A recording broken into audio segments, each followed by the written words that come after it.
Everyone, angle of inclination continuation में है previous video के।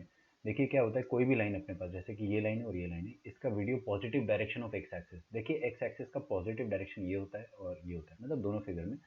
तो पॉजिटिव डायरेक्शन से अगर आप एंटी क्लॉकवाइज डायरेक्शन में किसी भी एंगल को मेजर करोगे, तब जाके जो आपको एंगल मिलेगा वो इंक्लिनेशन कहलाएगा। कुछ भी उटपटांग तरीके से नहीं करना। जैसे कि आपने मान लो नेगेटिव डायरेक्शन से मेजर करना स्टार्ट कर दिया और वो भी आपने क्लॉकवाइज डायरेक्शन में मेजर कर दिया, तो आपको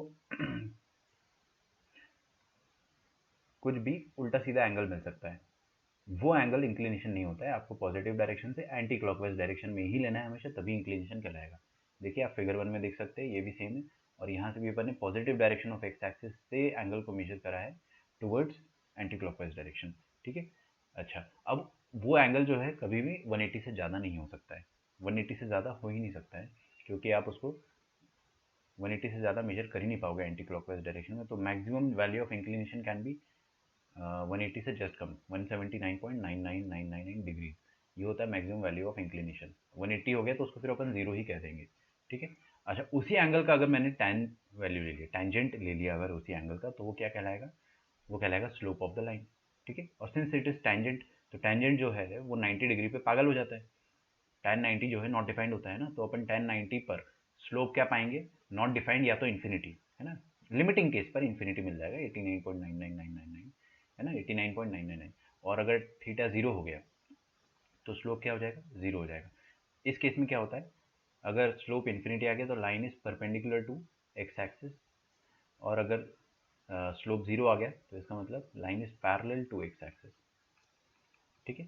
अच्छा, slope of point passing through point this and this. देखिए अपने पास अगर दो पॉइंट गिवन है स्पेस में, 2D स्पेस में दो पॉइंट्स अगर गिवन है, तो स्लोप का फॉर्मूला सिंपली हो जाता है y2 minus y1 upon x2 minus x1। ध्यान रखिएगा, आपने जो y को पहले लिया उसी के x को पहले लेना है बस। कोई ऐसा बाउंडेशन नहीं है कि कौन सा y पहले लेना है। आपने अगर y1 भी पहले लिया है तो ऊपर y1 पहले आ रहा है, नीचे भी x1 पहले आना चाहिए। जस्ट मतलब छोटी छोटी बातें, सिली मिस्टेक्स बचाने के लिए। अगर बाई चांस y2 और y1 बराबर आ गए तो न्यूमरेटर जीरो, और न्यूमरेटर जीरो मतलब tan theta zero, tan theta zero मतलब थीटा जीरो, और थीटा जीरो मतलब लाइन इज पैरेलल, है ना। Slope become zero and line is parallel to X axis. Line is parallel to X axis. और अगर ये denominator zero हो गया मतलब tan theta not defined. tan theta not defined कब होता है? जब line perpendicular to X axis हो या पैरेलल टू वाई एक्सिस। एक ही बात है, मैंने यहाँ पे लिखा है पैरेलल टू वाई एक्सिस, एक ही बात है ना, पैरेलल टू वाई एक्सिस और परपेंडिकुलर टू एक्स एक्सिस। ठीक है। ओके, आगे बढ़ते हैं अपन। अब इसके बाद हम देखेंगे डिफरेंट फॉर्म्स ऑफ लाइन। एक होता है स्लोप पॉइंट फॉर्म। देखिए किसी भी लाइन की इक्वेशन लिखने के लिए अपने को एक पॉइंट पता होना चाहिए उस लाइन पर, और उस लाइन का स्लोप पता होना चाहिए। अगर हमें पॉइंट पता है और स्लोप पता है तो हम लाइन की इक्वेशन बड़े आराम से लिख देंगे। ठीक है। जैसे अपने को ये पॉइंट पता था x1 y1, और स्लोप पता है अपने को इसका m गिवन है, पहले से पता है, तो अपन लाइन की इक्वेशन क्या लिख देंगे? y minus y1 given y coordinate is equal to slope times x minus given x coordinate. खत्म। ठीक है। टू पॉइंट फॉर्म में अपन आते हैं अगर, तो अपने को दो पॉइंट्स गिवन रहेंगे, पॉइंट ए और पॉइंट बी, दोनों की दोनों पॉइंट्स गिवन रहेंगे।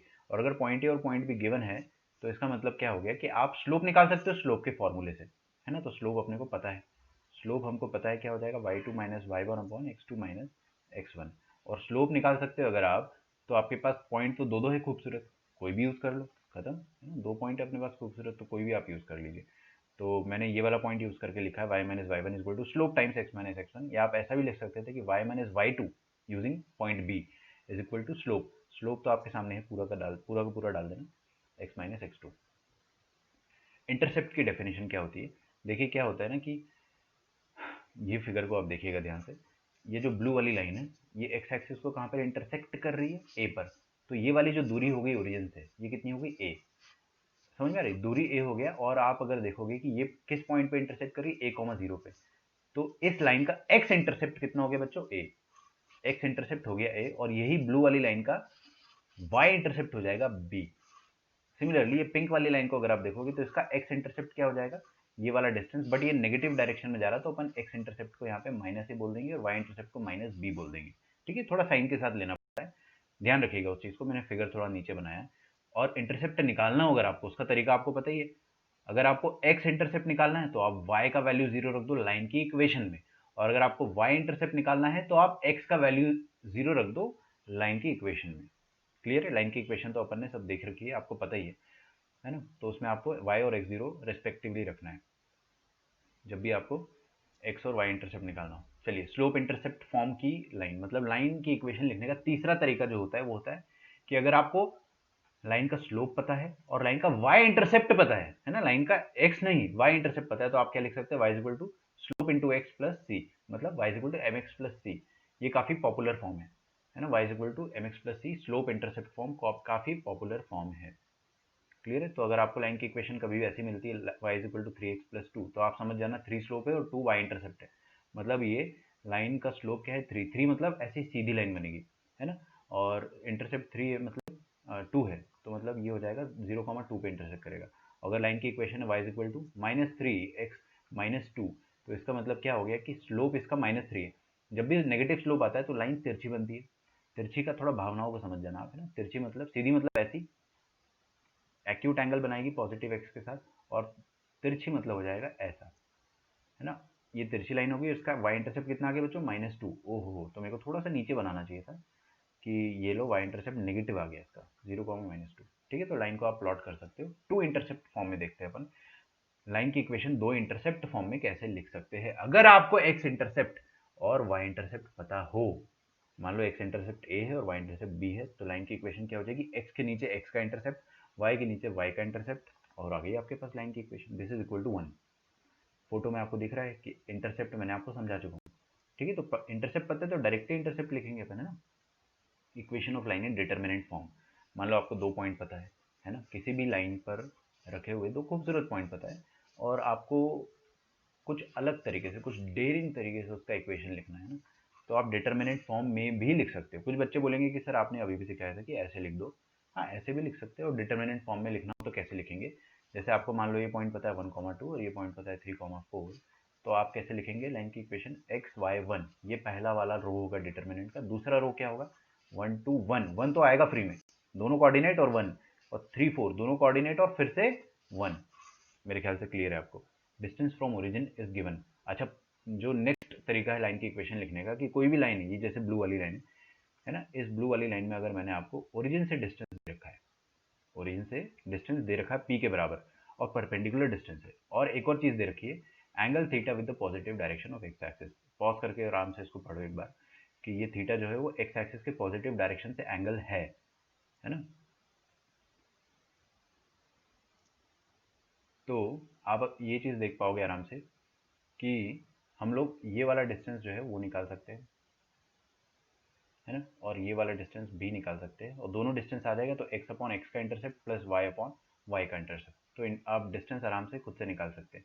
Angle between the two lines, जैसे अपने पास ये दो लाइन्स है, एक ग्रीन वाली एक रेड वाली, दोनों का इंक्लिनेशन α1 α2 है ना? और दोनों के बीच का एंगल थीटा आ रहा है। आप अगर बहुत ध्यान से देखोगे ना, बहुत ध्यान से, तो ये थीटा α2 माइनस α1 आएगा। ठीक है, आप चाहे तो यहाँ पे डमी एक्स एक्सिस बना लो, देख लो ये α1 है और ये पूरा का पूरा क्या है? α2। तो α2 माइनस α1 आ गया है, तो ये tan थीटा निकालना है। tan थीटा मतलब क्या निकालना है आपको? tan α1 माइनस α2, वट एवर, अपन तो मॉडुलस लगा देंगे, और जो फाइनल फार्मूला आएगा आपके पास वो क्या आ जाएगा? m1 minus m2 upon 1 plus m1 m2। m1 क्या है? m1 is the slope of line number 1, m2 is the slope of line number 2।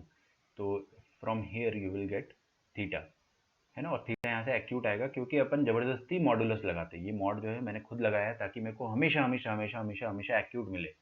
ठीक है, और अगर आपको ऑब्ट्यूज निकालना है तो जस्ट सब्ट्रैक्ट इट फ्रॉम पाई। ठीक है, 180 से आप सब्ट्रैक्ट कर सकते हैं अगर डिग्रीज में आ रहा हो तो। अब अगर दोनों लाइंस का स्लोप बराबर है तो इसका मतलब दे आर ऑब्वियसली पैरेलल। अगर दोनों, क्योंकि देख सकते हैं ना, m1 माइनस m2 जीरो आ जाएगा, tan थीटा जीरो, मतलब लाइन के बीच में एंगल जीरो, जीरो मतलब दे आर पैरेलल। और अगर m1 इंटू m2 -1 आ गया, मतलब यहाँ पर -1, 1 -1 जीरो, डिनोमिनेटर जीरो, मतलब tan theta not defined. tan theta not defined मतलब लाइन के बीच में नॉट डिफाइंड मतलब इन्फिनिटी बोल दो, कोई दिक्कत नहीं है, या तो समझ रहे हो ना लिमिटिंग केस को। तो लाइंस के बीच में एंगल 90 डिग्री, और 90 डिग्री है मतलब लाइंस आर परपेंडिकुलर। तो ये एक बहुत ज़्यादा इंपॉर्टेंट केस होता है कि अगर दोनों लाइंस परपेंडिकुलर है तो दोनों के प्रोडक्ट ऑफ स्लोप्स क्या होंगे? -1। ठीक है, और ये फॉर्मूला तभी लगाना जब स्लोप्स फाइनाइट हो। ऐसा नहीं हो कि एक स्लोप इन्फिनिटी है और एक स्लोप दे रखा 1, तो आपने ये फॉर्मूला लगा दिया ना, मतलब दोनों फाइनाइट होने चाहिए, तभी आपको ये वाला फॉर्मूला लगाना है। अब मान लो दोनों फाइनाइट नहीं हुए, तो दो केस बनते हैं, या तो दोनों के दोनों इनफाइनाइट, भाई जाहिर सी बात है, एक या तो दो इनफाइनाइट या तो एक इनफाइनाइट एक फाइनाइट।